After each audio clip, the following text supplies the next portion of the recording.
Hola nuevamente, vamos a comenzar la última parte del seminario 4, homeostasis renal sistémica del sodio. Hoy vamos a hablar de la tercera parte y última, regulación del transporte tubular de sodio. Mi nombre es Fernando Ibarra, soy JTP de Fisiología y Biofísica, Unidad Académica 1, Facultad de Medicina. Como dijimos, tercera parte, regulación del transporte tubular de sodio. La reabsorción tubular.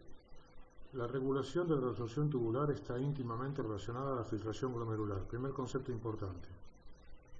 Reabsorción tubular ligada a la filtración glomerular.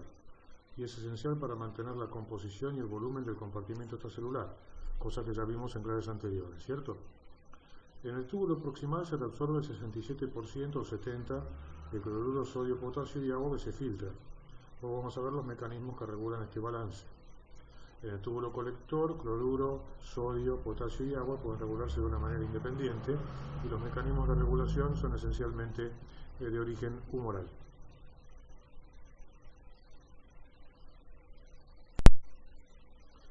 Cuando vemos los mecanismos que intervienen en la regulación, vemos que hay mecanismos locales o intrínsecos y mecanismos neurohormonales. Los mecanismos locales o intrínsecos tenemos, como dijimos antes, el filtrado glomerular adecuado o normal, 100 a 120 metros minuto, factores o fuerzas físicas peritubulares, que lo vimos en la reabsorción también en la clase anterior, y factores luminales. Ahora vamos a ver con otro detalle para ver qué significa esto. Y neurohormonales tenemos los diferentes sistemas que pueden retener sodio o ayudan a eliminarlo. ¿Cómo se combinan uno y otro sistema para regular el transporte de sodio? Vamos a ver este recuadro rojo. Los mecanismos locales son suficientes para alcanzar el balance de sodio en condiciones de ingesta habitual o cotidiana. Si yo tengo una ingesta estable, lo que ingiero lo excreto. Con eso, los mecanismos locales pueden valerse perfectamente en la vida cotidiana y no requieren otro tipo de mediadores, ¿cierto? Eso es lo que vamos a ver ahora. ¿Qué son los mecanismos locales? Por ejemplo, un mecanismo local bien estudiado es el mecanismo local que se denomina de balance glomérulo-tubular.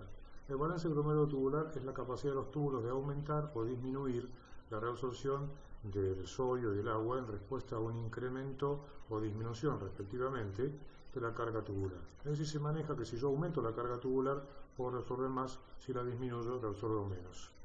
En términos generales se dice que su presencia ayuda a impedir que porciones de los segmentos distales sufran sobrecarga de fluido cuando aumenta el filtrado glomerular, y esa parte, como está remarcado o resaltado en el párrafo siguiente, es de los denominados mecanismos intrínsecos o propios del riñón. Si yo lo puedo ver con un riñón denervado, con un riñón aislado y aún en túbulos microdisecados, este mecanismo de balance glomérulo-tubular, que de acuerdo a lo que filtro o reabsorbo, se mantiene. Como dice abajo, junto con la autorregulación, también impide que se produzcan grandes cambios. La autorregulación del flujo sanguíneo, junto con estos, son los mecanismos intrínsecos o propios del riñón. O por ejemplo, ya ven ustedes el feedback o retroalimentación túbulo glomerular y aún el propio mecanismo miogénico. Es decir, con esto podemos valernos bastante bien. ¿Cómo funciona este balance glomérulo-tubular?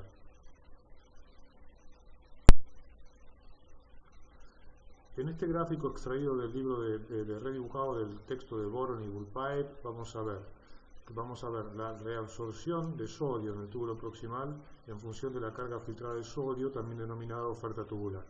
Fíjense que cuanto más sodio le doy, más reabsorbe. ¿Cómo veo esto? La línea verde es la reabsorción tubular de sodio en el túbulo proximal, la línea roja es lo que queda. No reabsorbe todo, es un 70%. Entonces, cada vez que reabsorbo el 70%, que es esta línea verde, me queda un 30%, que es la línea roja.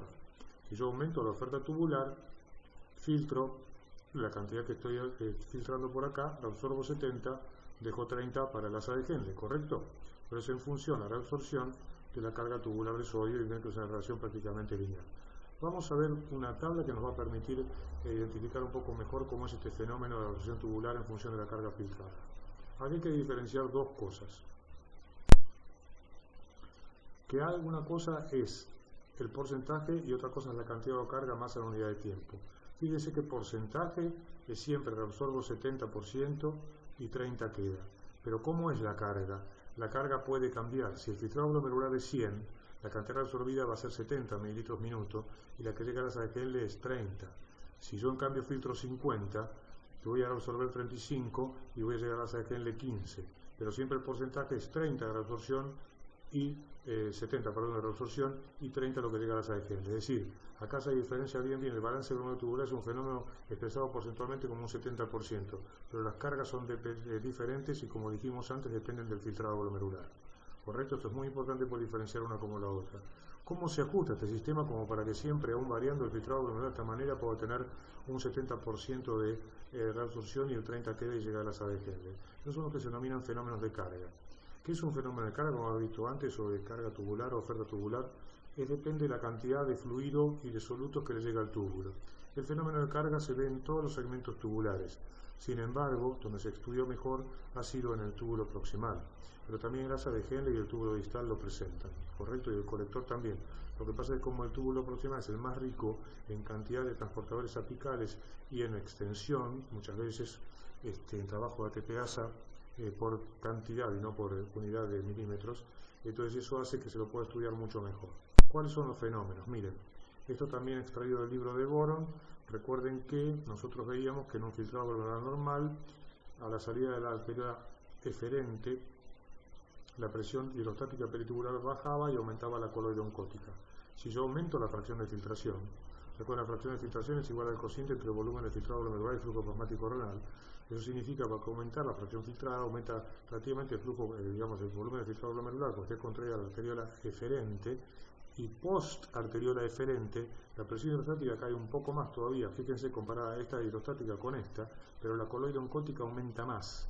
Quiere decir que tengo más capacidad de absorción cuando ocurre ese fenómeno. ¿Se dan cuenta? Haber aumentado la fracción filtrada. Bueno, esto es un fenómeno de los factores físicos peritubulares que permite explicar en parte el balance glomerulotubular. Al ocurrir el fenómeno del aumento de la presión coloide-oncótica, reabsorbo más. Una posibilidad.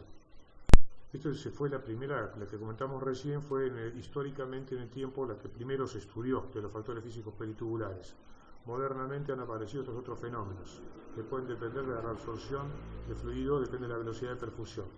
Si yo perfundo el túbulo proximal aislado o dentro del riñón a mayor velocidad, las microvellosidades de la membrana apical sensan que el flujo ha aumentado y eso produce, sobre todo a partir del cilio central, se dice ahora, un artículo muy reciente, cataloga el cilio central como responsable, entonces informa como que hay más flujo y por lo tanto debe haber más transportadores. Ese cilio central que se mueve ocasiona que más transportadores vayan a la membrana apical y que en concordancia con la sodio potente de ATPasa vasolateral reabsorban más. ¿Hay otro factor luminal? Sí, hay otro factor luminal. Vamos a mencionar en este caso uno solo, el intercambiador sodio-protón. Fíjense ustedes que acá tenemos dos ratones, tipos de ratones, uno entero y otro knockout para el intercambiador sodio-protón. ¿Qué significa knockout? Significa por ingeniería genética le silencio o le quito el gen que codifica para el intercambiador sodio-protón de tipo 3. Acá tenemos el ratón normal, lo perfundo con más velocidad y reabsorbe más. El de abajo reabsorbe en proporción menos, pero igual cuando lo aumento también reabsorbe.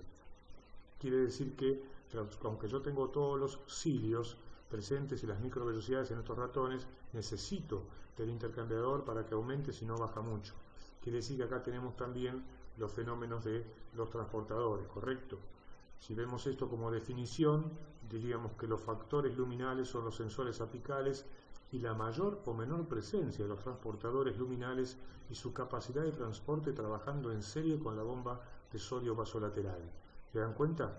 Sumo todo eso, así que hasta ahora hemos sumado las microvelocidades, la afinidad de los transportadores y en la vasolateral la sodio potente ATPasa y después en el balance glomerulotubular las fuerzas físicas peritubulares como la presión coloide-oncótica, es decir que todos van sumando para que esto se ponga en marcha. Es un mecanismo realmente muy efectivo y que por eso se mantiene en un 70%, ¿correcto? Bueno, vamos a ver si ahora seguimos con lo mismo o si cambiamos esto, porque ya vimos cómo es el balance glomerulotubular y sus proporciones y cantidades.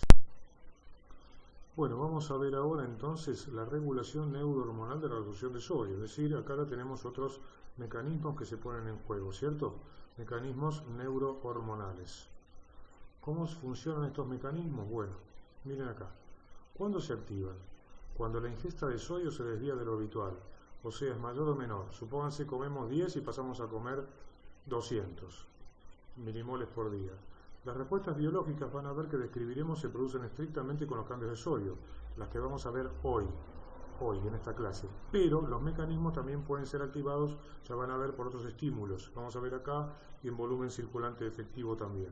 Una cosa sí es importante, miren este recuadro que tiene su importancia. Cuando se activan los mecanismos neurohormonales, los otros mecanismos, aquellos que dijimos intrínsecos, autorregulación, feedback tubulo-glomerular, balance glomerular-tubular, quedan bajo su control. Esto es un control jerárquico de la respuesta biológica y obedece a requerimientos más urgentes o importantes del sistema.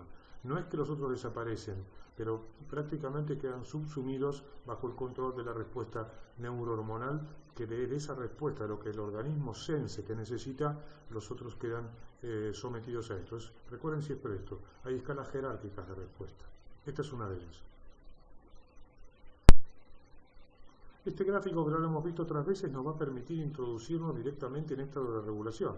¿Por qué? Porque este gráfico muestra que efectivamente yo puedo ingerir mucho sodio o poco sodio y eliminarlo de la misma manera. Es decir, acá puedo ir de muy abajo a muy arriba con el sodio y eliminarlo. Ahora, ¿cómo hago con esto? Si yo, por ejemplo, en la vida cotidiana estoy por acá, donde marco con el puntero de esta manera, cuando me voy más para abajo o voy más para arriba, voy a tener que ordenar, como decíamos, algún sistema que nos ponga en juego para permitir que siga esto. Es decir, si como poco lo puedo retener o lo elimino de acuerdo a lo que coma, y lo mismo pasa si como mucho, lo voy a tener que eliminar, ¿cierto? Vamos a ver cómo ocurre esto. Fíjense, esta balanza que implica tener un balance en algún sentido, lo dividiré a la respuesta neurohormonal en dos. Los factores antinatriuréticos y vasoconstrictores, simpáticos, sistema renina, angiotensina, aldosterona, antidiurética en última instancia, y los factores natriuréticos y vasodilatadores como el lateral natriurético, bradiquinina, prostaglandinas, óxido nítrico y dopamina renal. Es decir, que el sistema que está acá a la izquierda permite retener el sodio, el sistema que está acá a la derecha permite eliminarlo. También se puede lograr un equilibrio entre ambos si yo no solo estimulo, sino que inhibo cada uno, como vamos a ver. Pero primero veamos esto. Si ustedes preguntaran cuál tiene más peso, miren, fisiológicamente el que tiene más peso es este. Este es el de mayor peso fisiológico, son los sistemas antinatriuréticos y vasoconstrictores. Los otros los regulan, fundamentalmente. Pero ojo, porque si yo pierdo los natriuréticos también puedo tener enfermedades secundarias a eso. Lo que pasa es que los antinatriuréticos son los que preservan fundamentalmente la composición y el requerimiento del volumen del líquido extracelular en caso de requerimientos especiales. Lindo gráfico para mostrar cómo cambia la situación si voy ingiriendo sodio de poco a mucho. Miren acá en este caso, dijimos, hay una variación hormonal luego del aporte de sodio que es de 10 hasta 350 milimoles por día. Acá en el eje horizontal tenemos los días, en el eje vertical el nivel plasmático hormonal. La línea azul me muestra el factor natriurético auricular y la línea roja la renina, angiotensina, aldosterona. Miren ustedes, cuando tengo muy poco sodio, que estoy ingiriendo poco sodio, la renina está muy alta y el factor natriurético está muy bajo. A medida que aumento la cantidad de sodio, el factor natriurético aumenta y la renina baja y se va inhibiendo igual que la angiotensina, igual que la aldosterona, ¿correcto? Prácticamente nosotros debemos estar en un punto intermedio, de esta manera normal. Bien, ergo, si yo como mucho sodio necesito eliminarlo, o sea que el factor natriurético es natriurético justamente, y si como poco sodio, pero como también necesito eliminarlo, acá como cuando como mucho, inhibo a la renina mientras que estimulo el factor natriurético. Si como poco, necesito retenerlo, aumento renina e inhibo el factor natriurético. Como verán, uno se podría preguntar si este cambio también se produce a la inversa. Si yo bajo de 350 a 10, si ocurre un fenómeno parecido. ¿Qué les parece a ustedes? ¿Creen que está tan regulable y pasible de ser modulado? Sí, efectivamente, es regulable y pasible de ser modulado. Ocurre exactamente al revés. Si yo tengo 350, que tengo mucho factor, pues estoy inhibiendo el sodio y poca renina, cuando lo bajo a 10 subo mucho la renina y bajo el factor. ¿Correcto? Acá tenemos los días, nivel plasmático hormonal. Es decir, que se comporta uno como el otro en espejo y lo puedo regular prácticamente bien. Segunda pregunta, entonces otra vez los días, ya habíamos preguntado acerca de la absorción o no de sodio, y acá yo lo que voy a preguntar es, si ocurren cambios rápidos, yo por ejemplo como hoy 50 y lo paso mañana a 150, ¿hay cambios hormonales? ¿Qué les parece? cómo se están comportando todas las hormonas. Lo vemos después, ¿sí? Segunda pregunta, acuérdense, ¿hay cambios hormonales también con los cambios bruscos de ingesta de sodio? Veamos ahora qué diapositiva nos depara. Esto ustedes lo van a encontrar en todos los libros. Lo que yo quiero señalarles en usos sistemas como estos son aquellos puntos claves que uno tiene que pensar o desarrollar para ver cómo lo puedo analizar. Un punto clave acá del sistema es que este es el sistema renina, angiotensina, aldosterona. Es decir, que primero lo que voy a tener es la liberación de renina a partir del aparato juxtaglomerular, cuyo estímulo fundamental es disminución de la presión arterial y menor llegada de sodio a la mácula densa. ¿Correcto? Puede haber también otro mecanismo secundario de disminución de la presión arterial o primario, que luego vamos a ver. Esto, por supuesto, toma la angiotensina 1, que proviene del angiotensinógeno, que proviene del hígado. La renina toma angiotensina 1, lo transforma en angiotensina 1 en angiotensinógeno, y a través de la enzima de conversión de angiotensina produce angiotensina 2. La angiotensina 2 actúa a la derecha, como vemos, glándula suprarrenal, a la izquierda, músculo liso arterial. Solo quiero que sigan una flecha más importante. Glándula suprarrenal, aldosterona, con sodio bajo, este es el mecanismo típico de angiotensina. Liberación de aldosterona secundaria a sodio bajo y angiotensina. Pero ¿qué otra cosa la hace la angiotensina también? Reabsorbe en forma directa per se el sodio en el túbulo, sobre todo en segmentos proximales, aunque también en los medianos o distales. Y contrae la arteriola eferente. La arteriola eferente es un sitio óptimo para un nivel moderado de angiotensina 2, la contracción de la arteriola eferente, acuérdense, la que está a la salida del glomérulo. ¿Qué pasa entonces con el filtrado glomerular? Le preguntamos acá, ven signo de interrogación, ¿qué pasa con el filtrado glomerular si contraigo moderadamente la arteriola eferente? Luego vasoconstrictora, como ya vimos antes. Bien, esto lo pueden repasar en cualquier buen texto, simplemente vamos a ponerlo en auto, sobre todo aquellas cosas que puedan costar un poco más entender. Fíjense el control neural de la secreción de renina. Decíamos recién que podía ser que disminuya la presión, la menor llegada de sodio a la mácula densa, pero también hay un control neural. Es estimulación simpática, ¿ven? Si yo estimulo el simpático o beta-adrenérgico, aumenta la secreción de renina. Si estimulo en cambio por liberación de catecolaminas o el simpático también, la rama simpática del sistema nervioso autónomo, por alfa-adrenérgicos, hay disminución de la secreción de renina. Pero miren que lo interesante está en el interior de estos dos recuadros. Si aumenta el calcio intracelular vía receptores alfa-adrenérgicos, la disminución de la secreción de renina disminuye. Si aumenta el cambio del AMP cíclico por el beta-adrenérgico, aumenta. ¿Por qué señalo esto? Porque habitualmente, lo van a ver en neurofisiología en otros mecanismos de secreción, cuando se produce una secreción granular, también se ve en páncreas y en otros lados, el estímulo y la señal intracelular que ocurre es un aumento del calcio. Esta es la inversa de lo que sucede en otros sistemas. En otros sistemas aumenta el calcio y se secreta algo.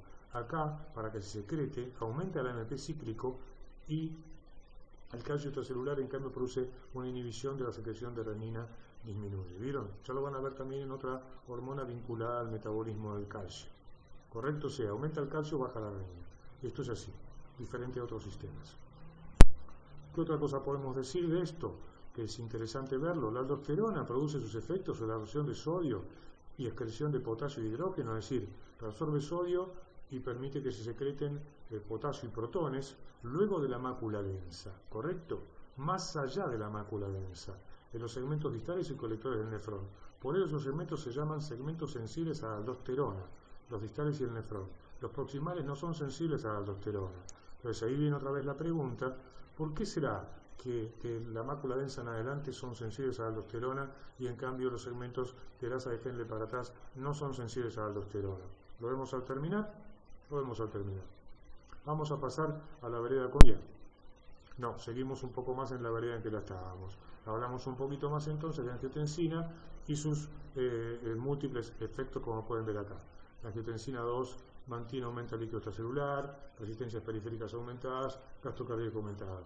La angiotensina 2 trabaja sistémicamente en muchos lugares y hasta trabaja también, como ven, sistema nervioso central, favoreciendo o sensibilizando a la sed y la liberación de hormona antidiurética. En esto que hace la angiotensina 2 tiene muchísimo valor, digamos, es una cosa, y aparte de la angiotensina 2 hay una cosa. Siempre estudiamos la angiotensina 2 sistema sistémico, si me permiten, o redundar un poco en los términos. Pero yo les puedo asegurar que el riñón, si ustedes lo ven, también lo pueden leer en paper, también en textos, el riñón tiene un sistema propio de generación de angiotensina. sistema local también de angiotensina, y que es más abundante la angiotensina en algunos segmentos, en algunas partes del segmento del túbulo proximal, que la que lo puedo encontrar circulando, aún promediada por el filtrado glomerular. El sistema renina-angiotensina intrarrenal es un sistema importantísimo de regulación renal de varias cosas. Vamos a pasar a la vereda contraria ahora sí. Contraria pero siempre regulable. Factor natriurético auricular. Bien, fundamentalmente distensión auricular, estimulación simpática, endotelina, angiotensina 2, hace que el factor natriurético auricular que se elabora en la aurícula y algo en los ventrículos se libere al torrente circulatorio. Se han otorgado múltiple cantidad de acciones. Lo que sí sabemos es que el factor natriurético auricular hace que baje la presión arterial y baje también el volumen sanguíneo por un mecanismo de diuresis, natriuresis y otros que se describían antiguamente como una pérdida de líquido intravascular hacia el líquido intersticial. Fueron las primeras descripciones, ¿correcto? Vamos a ver qué es lo que sabemos con el tiempo bien, qué es lo que ocurre. Los efectos reconocidos de los péptidos natriuréticos, que son los efectos directos, y esto sí es un efecto importante para nosotros, es que aumenta el filtrado glomerular. Por dos cosas, aumenta la presión efectiva de ultrafiltración y son unos pocos que aumenta el KF, es decir, que aumenta el área de superficie glomerular que permite el área filtrante. Son unos pocos que se conoce que aumenta eso. En los túbulos, dice acá abajo, el balance glomérulo tubular, ya les comenté que cualquiera de estas hormonas, cuando comienza a trabajar, altera todos esos mecanismos autorregulatorios. Por lo tanto, usted sabe que va a ocurrir en este caso al balance glomérulo tubular, lo disminuye. Sí provoca lavado medular, y este es un clásico. Inhibe el INAC o en general el transporte de sodio en el túbulo colector. Este es un clásico de la acción del FAN, del péptido natriurético. El lavado medular porque aumenta selectivamente el flujo sanguíneo medular, es decir que no le permite a la médula generar ese gradiente osmótico entre la luz del túbulo y su intersticio. Los demás son efectos indirectos y para eso van a encontrar trabajos de todo tipo y color. Pero quédense con lo que vimos en la diapositiva anterior y con esto que son cosas que sí sabemos. Obviamente el natriurético es natriurético. Esas sí sabemos, están comprobadas experimentalmente aparte. Por eso lo digo, no son indirectos y todo lo demás. Bien, se van a encontrar muchas veces con un concepto que se denomina, en algunos casos, euvolemia. Se puede denominar normovolemia también. En otros casos, hipervolemia. En otros casos, hipovolemia. Si esta es la normovolemia, se imagina que se ve la hipervolemia o la hipovolemia, ¿cierto? Esto significa el control de la excreción de sodio durante la euvolemia o normovolemia, situación estable, variables biológicas y balance de sodio. Es decir, lo que yo como cotidianamente lo elimino sin ningún problema, prácticamente no modifico ni mi presión arterial ni ninguna otra cosa, y esto depende de los factores locales, como dijimos antes, intrarrenales, y muy mínimamente de la rama simpática del sistema nervioso autónomo y un poco de la aldosterona, son absolutamente suficientes para que si como menos sodio o más sodio, yo lo elimine bien y no tenga ningún problema con mi volemia y mantenga esta figura que se ve acá, que ya lo vimos varias veces, así que no la voy a reiterar en este momento, ¿cierto? Decíamos, nos teníamos que sacar el líquido de encima porque si no la expansión se sostiene mucho tiempo. Entonces, ¿qué hago? Voy a inhibir la actividad simpática, ven que baja, voy a inhibir la renina, angiotensina, aldosterona, aumentan los sistemas intrarrenales natriuréticos, aumenta la excreción de sodio y finalmente excreto más sodio. Disminuye la absorción de sodio, aumenta el filtrado glomerular y aumenta la excreción de sodio, ¿correcto? Todo lo demás está inhibido. Y lo que puede aumentar son los factores natriuréticos también. En la siguiente, cuando ocurre un control de la excreción de sodio con contracción del LEC, como por ejemplo una hemorragia o deshidratación moderada, es exactamente al revés. Activo el simpático, activo angiotensina, activo todo e inhibo el factor natriurético y lo demás, y lo que fundamentalmente hago es aumento la reducción de sodio y puedo reducir la excreción de sodio. Es decir, yo acá necesito ganar sodio. En jerga, por contracción de volumen, lo van a escuchar muchas veces, expansión de volumen también, y significa que el líquido extracelular, ya sea de forma absoluta o relativa, en la expansión de volumen tiene más líquido extracelular y en la contracción de volumen tienes menos. Digo absoluta o relativa porque ya lo vamos a ver cómo se combinan esos factores. Ven entonces cómo se puede ver el interjuego, todos los factores en conjunto, bueno, y van regulando eso y con los estímulos respectivos que, como les digo, pueden estar en esto, lo vamos a volver a repasar en volumen circulante efectivo, así que vean hoy los principales y después seguiremos con el resto. Preguntas, como habíamos quedado, ¿hay secreción de sodio a lo largo del nefrón? No, no hay secreción de sodio. ¿El sodio se reabsorbe mayor o menor? pero no hay secreción, se regula la absorción, ¿correcto? Si el cambio en la ingesta de sodio es brusco o no progresivo, también hay cambios hormonales, sí, hay cambios hormonales. Lo que pasa es que con la progresión, al tercer o quinto día tenemos lo que se llama el estado estable del balance de sodio, llegamos a un estado estable y ahí está. Pero sí hay cambios hormonales. Primero quizás retengamos un poco, si comemos más, nos quedamos un poco atrás, pero después se compensa, pero ya se empieza a eliminar. Luego si comemos menos, también hay situaciones que lo retienen, aunque tarde un poco más. ¿Está bien? Pero sí hay cambios hormonales, claro que sí, inmediatamente. ¿A qué se debe que los segmentos distales sean sensibles a la aldosterona y los proximales o Henle no? Simplemente proximales y Henle no tienen receptores para la hormona. Correcto, como cualquier otra situación de efecto, si ustedes no tienen receptor, por más ligando que haya por ahí circulante, no van a tener efecto, puede ser que es una derivada de esteroides, por ende es una intracelular, que la aldosterona también se han adjudicado efectos rápidos, no solamente genómicos, como se dicen todos los hormonas esteroides, ¿cierto? ¿Qué efecto tiene la angiotensina 2 sobre la arteriola eferente y el volumen filtrado glomerular? La angiotensina 2 normalmente contrae en forma moderada la arteriola eferente. Esto aumenta la presión hidrostática glomerular y aumenta el volumen de filtrado glomerular y la fracción filtrada, ¿correcto? Eso ocasiona que aumente la presión oncótica peritubular y se reabsorba más en ese caso, y que la propia angiotensina 2 favorezca eso en el túbulo proximal con un poco de reabsorción. Hasta acá hemos visto entonces cómo podíamos controlarlo. Y por ende les voy a decir, gracias por su atención y será hasta la próxima en que nos podamos encontrar.